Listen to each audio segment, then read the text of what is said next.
નમસ્કાર મિત્રો, આજે ગુજરાતની વિધાનસભાનો 27મી ફેબ્રુઆરી 2026નો દિવસ.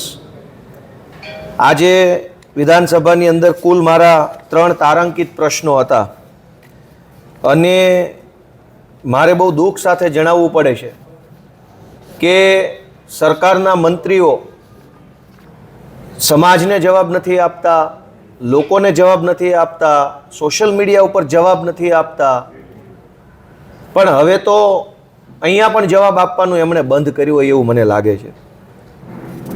કેટલી ગંભીર બાબત છે. આજે મારો 98 નંબરનો પ્રશ્ન છે, મારા મત વિસ્તારનો પ્રશ્ન છે, વિસાવદર અને જુનાગઢ જિલ્લા બંનેનો પ્રશ્ન છે. એમાં મેં એવું પૂછ્યું કે જુનાગઢ જિલ્લામાં ઉબેણ નદી આવી છે. આ ઉબેણ નદીમાં જેતપુરમાં આવેલા જે કાંઈ ઇન્ડસ્ટ્રીયલ યુનિટ છે એમાંથી કેમિકલવાળું ઝેરી લાલ પાણી નદીની અંદર છોડવામાં આવે છે અને આ લાલ પાણીના કારણે વિસાવદર મત વિસ્તારના કેટલાક ગામડાઓ, વડાલ ચોકી આસપાસના બધા ગામડાઓ અને જુનાગઢ મત વિસ્તારના મજેવડી અને એ બધા જે ગામડાઓ આવેલા છે એ ગામડાઓના કૂવામાં, બોરમાં, જમીનની નીચેથી લાલ પાણી આવે છે, કેમિકલવાળું ઝેરી, પીવા લાયક પણ નહીં, સિંચાઈ લાયક પણ નહીં. અત્યારે આજની સ્થિતિએ અમારા આમ આદમી પાર્ટીના કાર્યકર્તાઓ છેલ્લા 10 દિવસથી આ ઉબેણ નદીમાં લાલ પાણીનો જે પ્રશ્ન છે એમાં ધરણા કરી રહ્યા છે. એનાથી એક સ્ટેપ આગળ કે હમણાં 1.5 વર્ષ પહેલા જૂનાગઢના ભાજપના ધારાસભ્ય માનની સંજયભાઈએ જૂનાગઢ જિલ્લા સંકલન સમિતિમાં પણ આ લાલ પ્રદૂષિત પાણીનો મુદ્દો ખૂબ તાકાતથી ઉઠાવ્યો હતો. ભાજપના ધારાસભ્ય એમ કહી રહ્યા છે કે ઉબેણ નદીમાં લાલ પાણી આવે છે, પ્રદૂષિત લાલ પાણી. હું એમ કહી રહ્યો છું કે ઉબેણ નદીમાં પ્રદૂષિત લાલ પાણી આવે છે.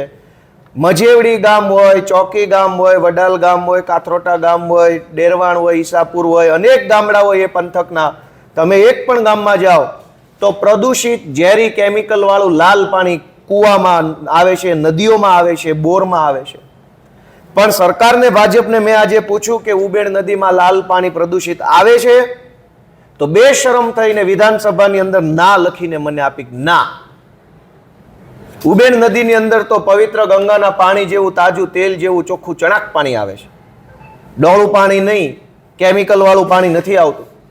આખા જુનાગઢ જિલ્લો, જેતપુર અને એ આજુબાજુનો જે વિસ્તાર છે, ભેસાણ, જેતપુર, જુનાગઢ, એના ઓછામાં ઓછા લગભગ 40 થી 45 ગામડાઓની અંદર આ પ્રદૂષિત લાલ પાણીના કારણે ખેતી બરબાદ થઈ ગઈ છે. સિંચાઈ ન મળવાના કારણે લોકોએ હિજરત કરવી પડે એટલો ભયંકર ખરાબ માહોલ આ પ્રદૂષિત લાલ પાણીના કારણે.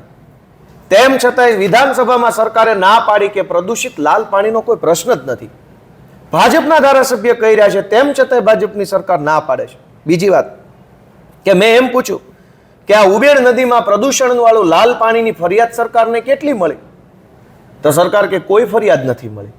અરે લોકો ઉપવાસ ઉપર બેઠા છે, ધરણા ચાલુ છે, રેલીઓ ચાલુ છે, સોશિયલ મીડિયાની અંદર લોકો કેટલો વિરોધ કરી રહ્યા છે, પણ સરકારે મને લખીને આપ્યું કે એકેય ફરિયાદ અમને મળી નથી.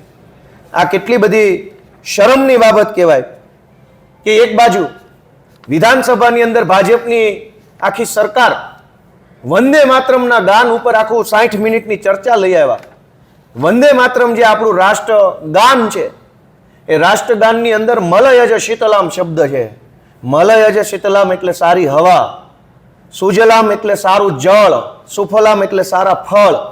એક બાજુ ભાજપના દિલ્હીથી લઈ ગુજરાત સુધી બેઠેલા નેતાઓ વંદે માતરમના નામે તમાશો કરી રહ્યા છે, પણ સુજલામ ક્યાં, સારું જળ ક્યાં, સુફલામ સારા ફળ ક્યાં?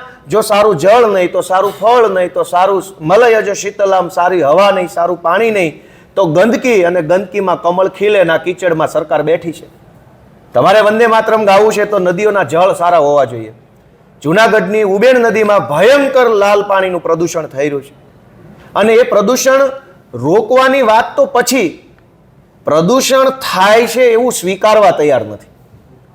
મારે આજે વંદે માતરમના નામે ગુજરાતની જનતાને છેતરવા આવેલી ભાજપની નકલી ટોળકીને એટલી જ વિનંતી છે કે વંદે માતરમ ગાવાનો હક અને અધિકાર તમને ત્યારે છે જ્યારે ગુજરાતની અંદર સુજલામ દરેક નદીઓનું જળ પવિત્ર હોય, એમાં પ્રદૂષિત પાણી ન હોય, કેમિકલ વાળું પાણી ન હોય, ઝેરી પાણી ન હોય એવી ગુજરાતની તમામ નદીઓ બને, ગુજરાતની એક એક નદી, કુવા અને તળાવનું જળ શુદ્ધ થાય, પછી સુજલામ સુફલામ બોલજો. ત્યાં સુધી બોલતા નહીં, મહેરબાની કરીને.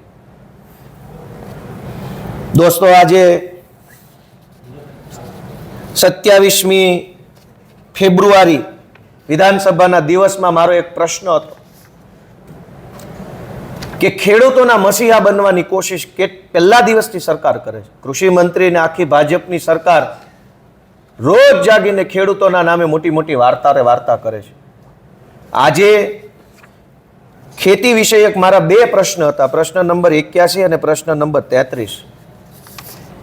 એમાં અમારા ભાવનગર જિલ્લામાં અને મારા વિસાવદર મત વિસ્તારના વડાલ અને ચોકી આજુબાજુના પંથકમાં ડુંગળીનું બહુ મોટા પ્રમાણમાં વાવેતર થાય છે. અને ભાવનગરની અંદર રાજુલા, તળાજા, મહુવા એ પંથકમાં ડુંગળીનો ખૂબ મોટું વાવેતર થાય છે. અને મહુવા તો ડુંગળીનું મોટું હબ છે. આજે મેં કૃષિ મંત્રી પોતે ભાવનગરના છે. જૂઠ બોલે કૌવા કાટે, પણ આને તો કવાય ન કાટે, નહીતર કવાય મરી જાય, કૌવાને હડકવા થઈ જાય, એટલું બધું જૂઠું બોલે છે. કાગડાને હડકવા ઉપડે. મેં એવું પૂછ્યું કે સરકારમાં ડુંગળી પકવતા ખેડૂતોને આર્થિક સહાય આપવાની યોજના અમલમાં છે? તો કૃષિ મંત્રીએ પાડી હા કે છે તો ખરી. તો અમે પૂછ્યું કે તો પછી કેટલા ખેડૂતોને ડુંગળીની અંદર તમે સહાય ચૂકવી? તો કે કોઈને નથી ચૂકવી. લ્યો કરો મજા. યોજના છે, અમલ નથી, દેવાનું કંઈ નથી, તો આ બજેટ ક્યાં ફળવાય છે? હમણાં ગયા વર્ષે ડુંગળી પકવતા ખેડૂતોને માવઠાનો માર લાગ્યો. અનેક ખેડૂતોની ડુંગળી પલળી ગઈ, ડુંગળી આખી ઉપાડી લીધેલી, ગોડાઉનમાં પડી હતી એમાં પણ સડી ગઈ, યાર્ડમાં પડી હતી ત્યાં સડી ગઈ, ખેતરોની અંદર પાથરા કરીને રાખ્યા હતા ત્યાં ડુંગળીનો બગાડ થયો.